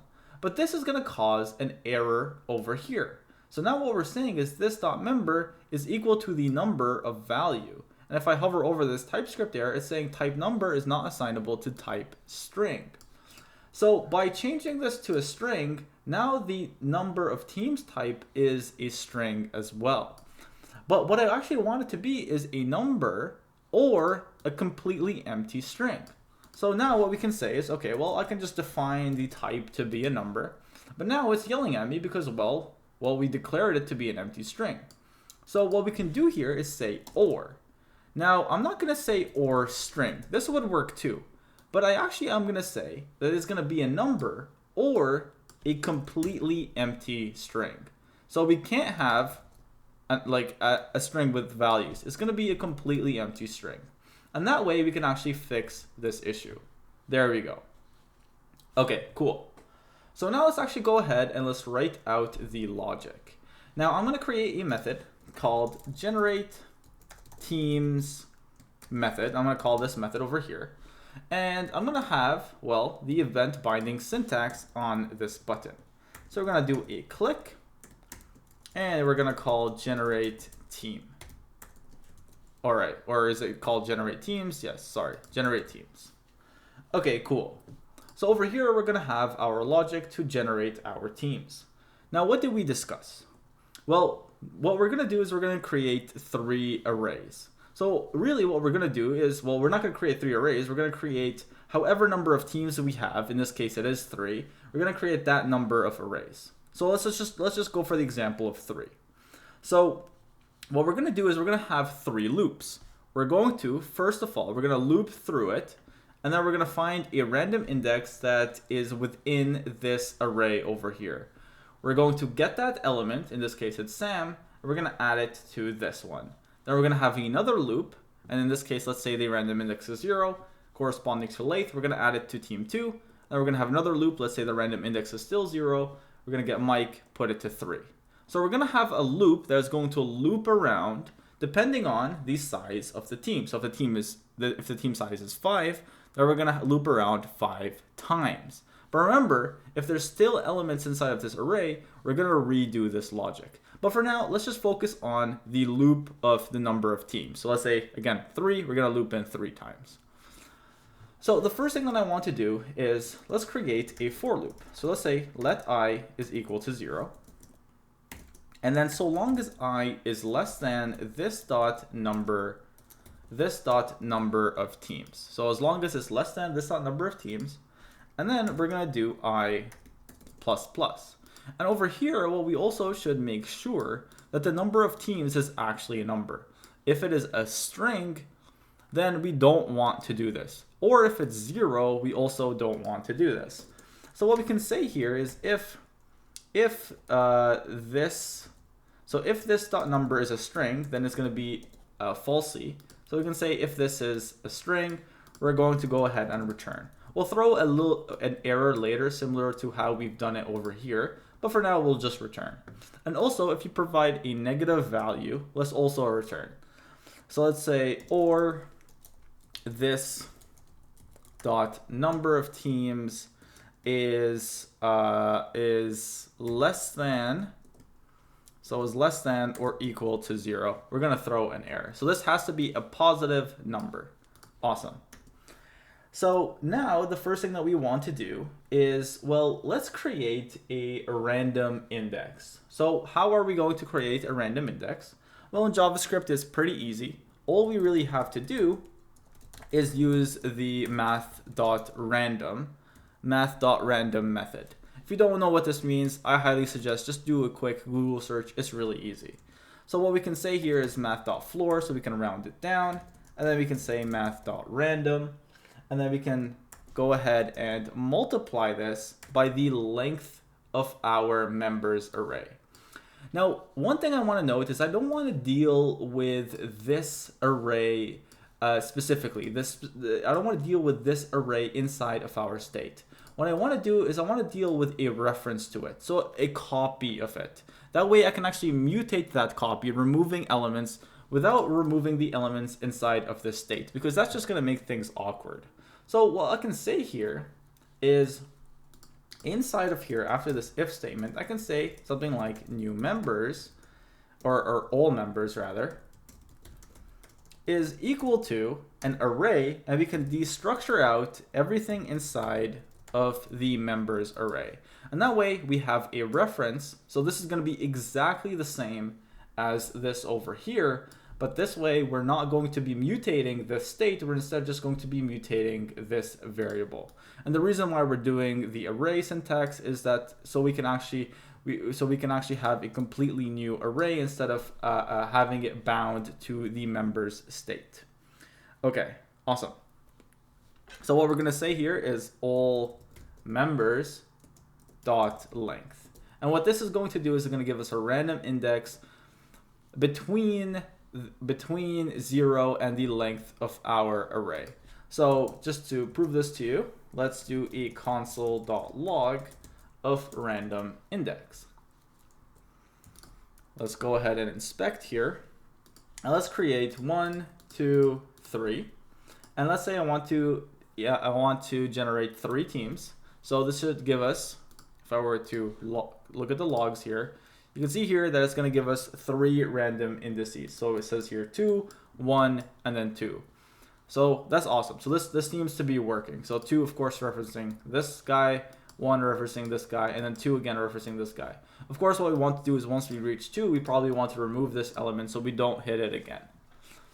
Okay, let's actually do that right now. Let's actually remove the element and store it inside of a variable. To do that, we can actually utilize the splice method.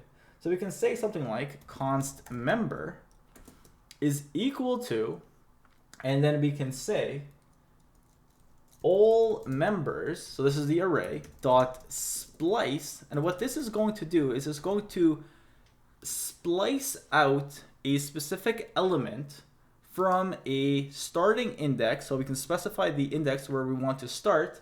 And then we specify as the second parameter how many we want to splice out from that starting index. So for example, let's just go over here. And let's say we have an array of 1, 2, 3, 4, 5, 6, 7, 8, 9, or 9. Yeah, let's leave it at 9. So let's say we want to get rid of this right over here. So what's going to happen is we're going to say whatever this array is. So whatever this array, let's just say const array. So whatever this array is, we're going to say array dot splice. And where do we want to start? Well, we want to start right here. So we're going to get this index, which is 4. And then how many do we want to splice out? Well, we want to just splice out this over here. So just the first element. So we're going to say 1. And what this is going to do is it's going to return an array that is equal to 5. And it's going to mutate this array and completely remove the 5.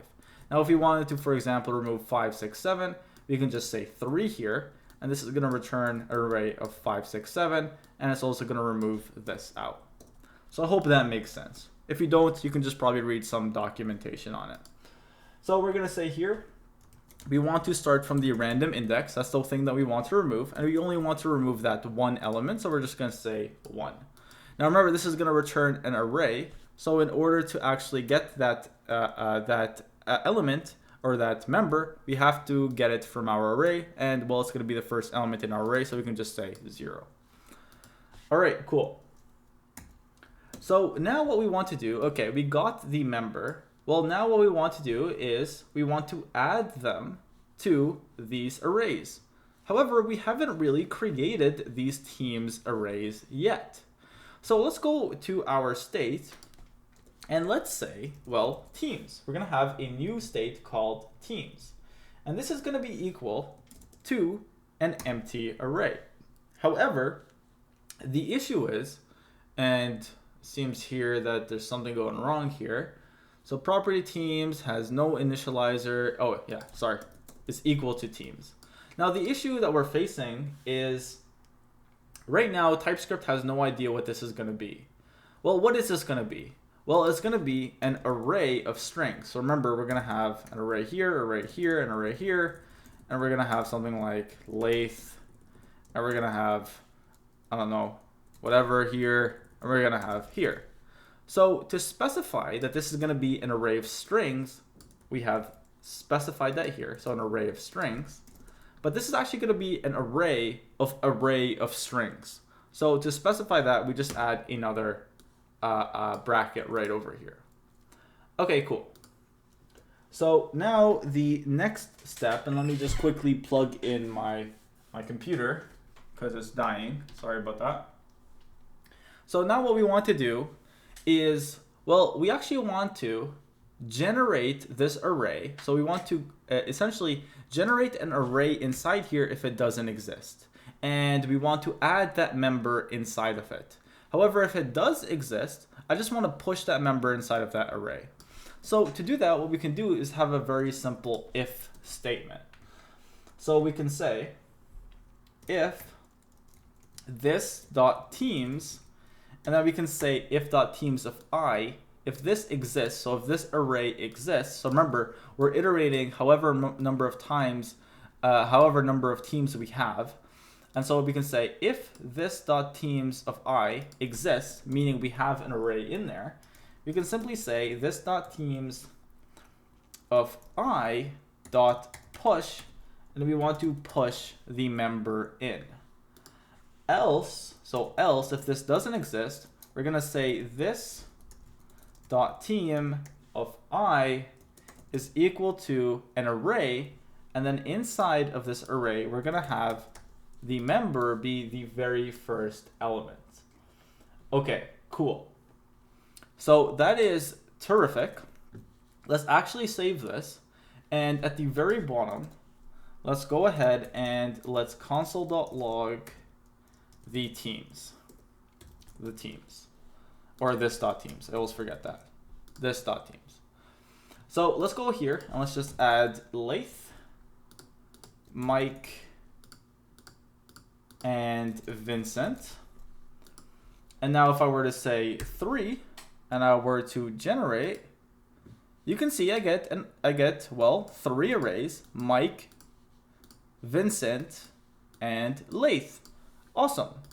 However, of course, a big problem of this, and let's just add this again: lathe, Vincent, Michael, Mike, and then we can also say Sam, Ed, and Ja. If I were to say 3 teams now, I still get an array of, well, 1 individual. But of course, you can see here that the array are random. But this is not what we want. We should have 2 people per array. So how do we fix this? Well, again, what we want to do, remember, what we want to do is we're going to want to redo this logic if all members still has individuals inside of it. So what we can do here is actually put this inside of a while loop.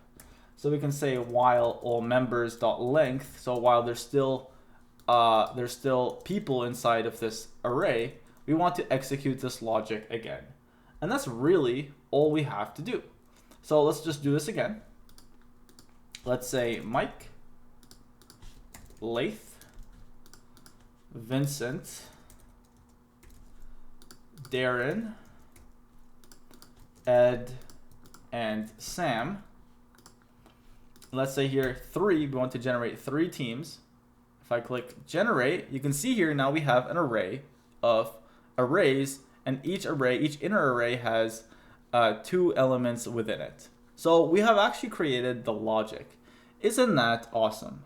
Now there's just one problem that's going on, and it's a relatively minute problem. What if we added 5 team members? Let's go back here, Vincent, lathe, and let's say, oh my goodness, Mike, Darren, and what else are we missing? Let's also add Ja. So we add 5 team members However, we want 3 teams. So we should have one team of 1 individual. So if I were to click generate, you can see here that the arrays are still all of them 2. And the reason for this is because, well, one element is completely undefined. And this is not what we want. If an element is undefined, we don't want to actually add it to our array. We just want to have an array of 1 element in this case. So what we can do to catch that, and this is a very simple catch, you can just simply say if member, so if member is not defined, just simply break out of the loop. Just simply break it out. So over here, that's exactly what we're doing. So if I were to do this again, and this time I'm just going to do gibberish, just so I can speed this up a little bit. So we're going to have 5, and let's say I say 6. Now you can see here we have 2, 2, and then just 1. All right, awesome. So there's just a little bit of cleanup that we need to do, and we'll do that in the next section. This section is getting pretty long. And then what we need to do, of course, is render those components.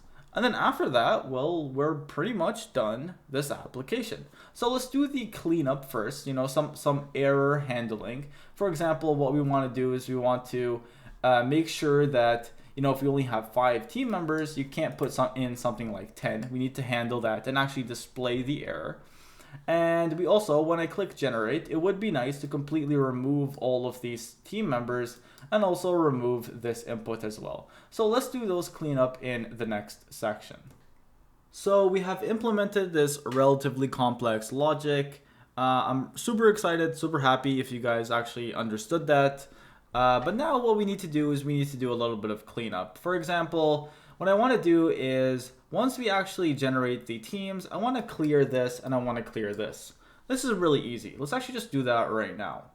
So over here, right after the while loop, so right after we hit this piece of state over here, let's just, well, go this dot members is equal to an empty array, and also this dot number of teams is also equal to an empty string.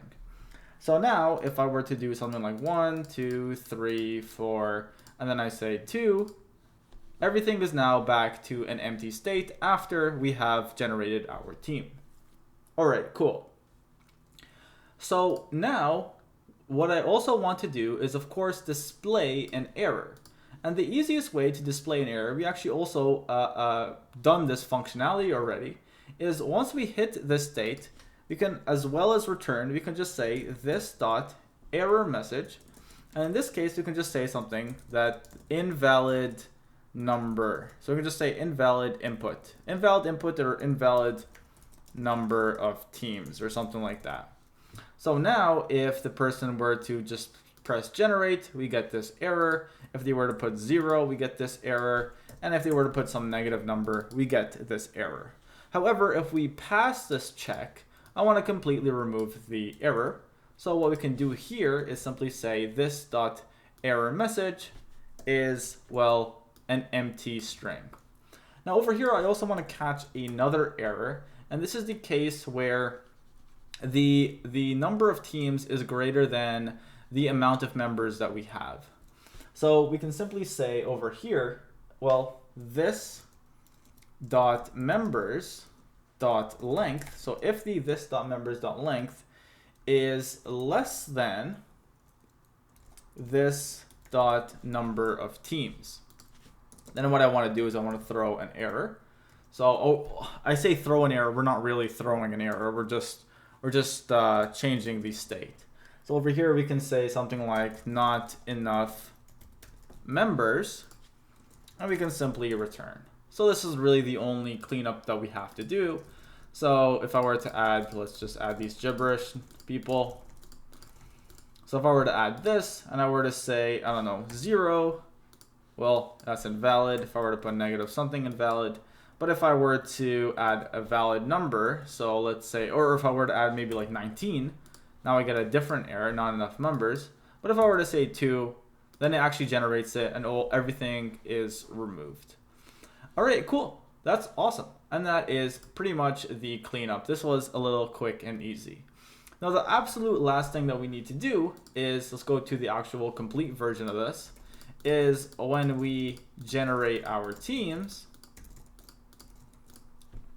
what we want to do is, of course, output that over here. So we want to output it. And we've kind of done this before. So I highly encourage that you do this. And then afterwards, I highly encourage that you watch how I do it, because we're going to do it in a little bit of a different fashion than the way that we've been doing it thus far. So I highly encourage that you do it. And if you succeed, awesome. But again, highly recommend that you watch the video, because I'm going to introduce a new concept. In this section, what we're going to do is complete our application by rendering this over here if we generate our teams. So to do this, let's go to our app.component.html, and right below the card component right over here, what I'm going to do is I'm going to create another div.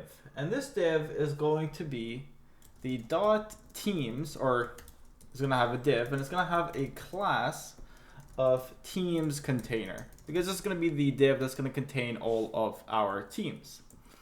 Now let's go ahead and let's just generate the HTML structure for just one team. So let's go here and let's say something like, so we want to have a container, so we can say div, and then in here we can say that this is the team container. So just to explain what I'm doing here, we have the teams container, that is the container that is housing all of the teams. And then we have a team container that is just housing one team. All right, now inside of this team container, we're gonna have an h3. We're gonna say something like team3. And then we're also going to have a UL, because we're going to, of course, list out all of the elements. And we're going to have in here an LI. And for now, let's just have lathe harb. And let's go ahead and save this. And if I were to go back here, you can see that, well, this is what we have. Of course, this is not styled the way that I want it to. So let's fix the styling at the moment. So to fix this styling, let's go over here. Let's go into our app component.css file, and let's add some styling. So the styles that we're going to add, so to the teams container, we're going to add some margin bottom, and we're going to give it a margin bottom of 1 rem. And also for the team container UL, what we're going to do is we're going to give it a border of 0.1 solid RGBA 128, 128, 128, and then an opacity of 0.418. All right. We're also going to give this a margin of 0, and we're going to give it padding of 0.25 rem. So, okay, so awesome. That is looking exactly how we have it over here. But now, of course, what we want to do is we want to, of course, dynamically render this based on the teams that we have. So I think actually the first thing that we might need to do is add a structural directive, because we're changing the structure of our template. So I think the best thing is, if our teams array is completely empty, let's just not even show this div. So let's add an ngIf to this. So we're gonna say we only want to show this if ngIf we have some elements inside of our teams array. So we're just gonna say teams.length. So in this case, we're not showing it at all. Okay, but now if we do have teams, what we want to do is, well, we want to dynamically render these over here. So we're going to render as much of these elements as we can, or as much of these elements as we have teams inside of our array. So we can say here, ng4, and what we can do is we can do this at the very top over here. And what this is going to do is it's going to render this element as well as all the elements inside it. So we're going to say ng4, and we're going to say let team of teams. All right. And then what we're going to do is we're actually going to do a double ng4, because right here, oops, what is going on here? Because right here, now what we want to do, remember, this is going to be, this teams is an array of strings. So now team right here is an array of strings. So what we want to do is generate a lie for each member that we have inside of our team. So we can say over here, similarly, ng4 is equal to, and then we can say is equal to let, and we can say something like let member, or we'll say let member of team. And then what we can do is we can get member, and we can add member right over here. So I hope this makes sense. So this is a little bit more complicated, but it's kind of exactly what we're doing, or what we've done before. So let's go back over here and let's just generate some teams. So let's say Lath, Harb. Let's just say Michael. Let's say Vincent. Let's say Jacob. Let's say Sam and Ed. And let's say this time a team of 2. So we should have 3 members each team. If I click generate, well, this works. Now the only issue is we've hard coded team 3. So it would be nice to have team 1 as well as team 2. So what we can actually do is we can actually get the index of the team that we're currently iterating over. And what we can do is once we get that index, we can just say something like index plus 1, because we start off with 0. So we can say team 1 is, well, the team at index of 0. So to actually get that index, what we can do is very simply add a colon here, and then say let I is equal to index. And then in here, we can simply say I plus 1. So let's just do this quickly again. I'm just going to put some gibberish for now. Now we're going to say 2. And now we get team 1 and we get team 2. So it seems as though we're pretty much done our application. Everything is working exactly the way that we want it. However, there's one thing that I want to note. So our app.component.html is getting kind of bloated. Well, you might think actually it's not that big. We got 41 lines. But right now, the way that we're working is we're adding everything inside of our app.component.html. So let's say in the future, this card over here is getting more complicated. We're gonna have to add the team member, the team member's name, as well as what they do. Like, are they designers, engineers? Maybe you also want to include something about, I don't know, their rating and or whatever. Maybe we want to also add the ability to click on a team member, or in order to, I don't know, see their attributes, see their description, whatever. This could get really complicated over here.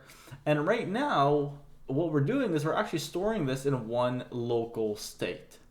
So wouldn't it be nice if we can actually get this piece of state, our card, or not this piece of state, this template, this HTML, and stored it in a separate file and somehow referred to it within our app.component.html.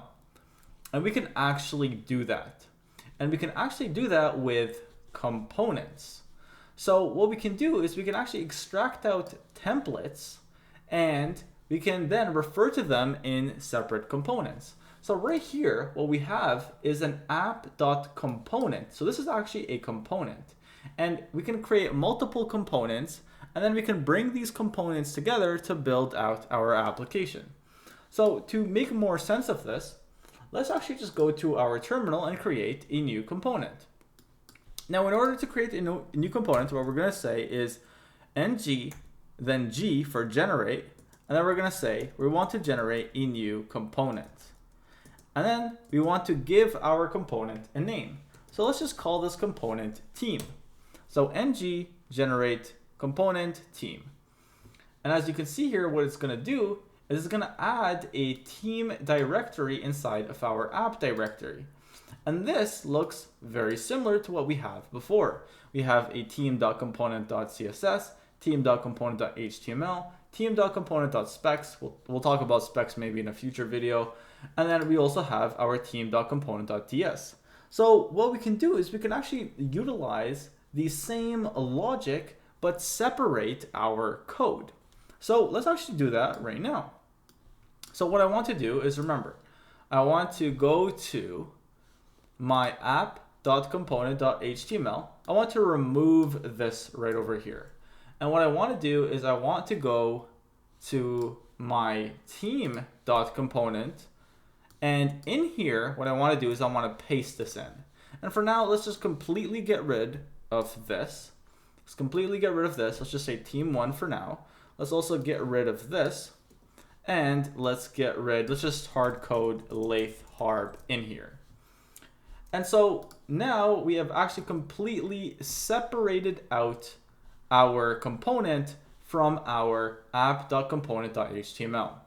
So now what we want to do is we want to somehow reference this component inside of our app.component.html. And that's actually not a very difficult thing to do. To do that, all we simply have to do is go to our team.component, and then what we need to do is look at the selector name. In this case, the selector name is called app team. So simply what we can say here is app team. And just so we can actually see it, let's get rid of this ngIf. And you can see here that we actually get it. And now what we can do is, instead of having that huge block of code, we can actually, iterate over this as many times as we want. And this will save us a lot of space and not have everything inside of one file. This is just going to make things a lot simpler for us and a lot neater, a better folder structure. Now, one thing to note is that the styles are completely off. Now remember why that is. Our styles currently live in the app.component.css. And remember, that's simply scoped to the app.component.html. And so any content inside of the team.component.html are not going to see these styles. So what we need to do is we need to get this, and we need to go to our team.component.css, and we need to paste these styles. So right now we can go ahead and paste these styles. So now the one awkward thing is this over here, these list styles. So what we can do here is simply go over here to the list styles. We can also go ahead and copy these, and also, or sorry, not the list style, the li. Where's the li?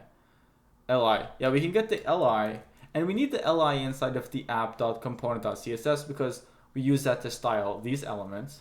You can just simply go ahead and copy this and paste it in here. Or what we can do is completely remove it from both and just add it inside of the, inside of the global styles, if this is how we want all of our list styles to be styled. And quite frankly, this is what I actually want. So let's just do that. So now we can apply these styles globally. Awesome. All right, cool. So this is terrific, but of course now everything is hard coded. Let's actually go ahead and let's just do the ngIf logic. So even though now this is a component, so if I were to go over here, even though this is a component that we're referring to, we can always still do the ngIf logic, or not the ngIf logic, the ng4 logic. Of course, what you might want to do is still add that ngIf over here. So let's say ngIf is equal to teams.length. And then over here, what I want to do is let's do an ng4. ng4, and then we're going to say ng4 is going to be equal to let team of teams, and let's also get the index. Let's say let I is equal to index. So let's actually just give this a go. Let's add 1, 2, 3, 4, 5, 6. Let's say we want 3 teams, and if I were to press generate, I get 3 teams, but the issue is everything is hard-coded. So what we need to do is we need to somehow pass the data that is inside of the app.component.html. So remember, the data in this case is team as well as the index, and pass it into the app team. And we can actually do that. But how? That's the main question. Well, we can do that by going into our team.component.ts file, wherever that is. And in here, what we need to do is specify the data that we want to get passed into this component. And so we can actually specify that by going in over here and getting the input field right over here. And what this is a decorator. So right over here, right above the constructor, what we can add is add input at input. This is a decorator. And then we can say that we want the team input, and this should be initially a string. So this should be a string. Or sorry, no, this should be an array. And it should, of course, be an array of strings. So right now we have a little bit of an error. And the reason for this is because we actually have to define this. We have to go ahead and invoke this. We have to invoke this. So this is a simple decorator. And we're saying that we're going to pass in the team, which is going to be an array of strings. Now it doesn't know that it's going to be an array of strings, so might as well just define the type as well. So we can also say here at input, and then over here we can say we also want the index, and initially we could just set it as 0. All right, cool. So now we basically have these variables that are going to be passed in, and then what we can do is actually utilize those variables inside of this right over here. So what we can say here is, well, this can be index. So we can say index is 1, and then over here we can simply do that v4 logic for the team. So we can say ng or nv4 is equal to let member of team, and then over here we can say member. All right, cool. Now the only issue is we need to actually pass that data from the app.component.html, which is, well, we're not doing that yet. So to pass that data, we use attribute directives because we're now setting a new attribute inside of the team.component.ts file. So we can simply say team is equal to, and then we can say, well, team, oops, actually no, this has to be inside here. So we're going to say team is equal to team. And then we're going to say index is equal to I. So now we added this brand new component. So let's go ahead and refresh this. Let's just try this again. And then let's say 3 for now, or maybe change it up, let's say 2. And we can see that this works completely fine. And we actually simplified our app.component.html by extracting this HTML and putting it somewhere else. All right, cool. Now there's one last thing that I want to discuss. It's a very, very small thing, but we'll discuss it later and then we'll end this project off. In this last section, what we're going to do is we're going to introduce pipes. Now to introduce pipes, let's look at a small potential problem in our application right now. So right now, let's say I add the name Lathharp, and then I add the name, I don't know, Vincent Gatho, and then I add the name Michael Mike, and then I add the name, I don't know, Jacob Han, and then I add this. And then I say I want to generate 2 teams. I generate. And now you can see that we get our teams. But you can see that the data is a little bit awkward. you can see over here, right now, this is all lowercase. In this one's capital case for the first name, and then this one's lowercase. This one's all capital case, well, I guess capitalized, and then this one's all lowercase. This is a little bit awkward. So wouldn't it be nice to just transform all of this data to be capital case or capital case? So we actually can do this by, well, writing some logic. What if we went ahead in here inside of our team.component.html and just wrote some logic to ensure that the first letter is always capitalized? We could do this. We could have a method here, and we can just invoke this method like capitalize, capitalize, I don't know, name, and then just pass in the member itself. This could work.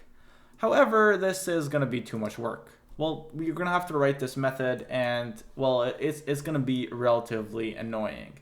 And Angular actually has a solution for this, and the solution is by utilizing pipes. So pipes are ways that we can transform our data. So what do I mean by that? Well, what we want to do here, in our case, and let's just Mike, and add that, and let's just say one team. What we want to do is we want to transform this data so that it's not all lowercase, but instead capitalized. And we can actually use a pipe to do this. So Angular has a bunch of built-in pipes. And so these are some of the more common pipes. So we have pipes that are going to display JSON. We have pipes that deal with currency, pipes that deal with, I don't know, decimals. So there's a bunch of different pipes. But you can see here, the pipes that we probably want to use are the lowercase pipes, uppercase pipes, or maybe, well, definitely the title case pipe. So this is actually what we want to use. So what we can say here to utilize this pipe is whatever our value is, and then this pipe over here, so this character is actually called a pipe, and then we can say title case. And what this is going to do is it's going to transform this value to capital case. So to do that, let's add in that pipe. This isn't a 1 or an L. This is a pipe to the right of the square bracket key press, and then we're going to say title case. So now, if I went ahead over here and I added Lath Harb, added him, wanted to add one team member, you can see that the data has completely reformed. You can see it's the way that we want it. So let's just quickly discuss some of the other pipes. So let's discuss the currency pipe, for example. The date pipe is also very neat as well. So what we can do here is simply say something like, so we can say over here, let's go over here. Let's add inside of the team.component.ts, let's add a date. Let's go over here. Let's just say something like current date is equal to new date. So over here, this has a type of date. And so over here, maybe we want to display the date for some reason. So the current date. So we can just say something like current date. And if I were to go over to Angular, and let's just add somebody, we can see that the date is right over here. And this is really ugly. This obviously isn't what we want. So we can actually format this. We can, adjust this format however the way we want manually, or we can use this pipe. So we can say here, pipe date. And what this is gonna do, let's add a new member here, is going to format it in a really nice way.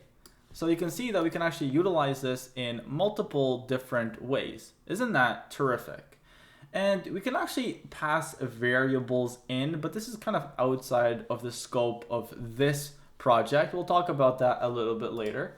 But we can do currency as well. We can do whatever it is that we want. So we can utilize pipes, and we can actually also create our own pipes, which we won't cover in this project.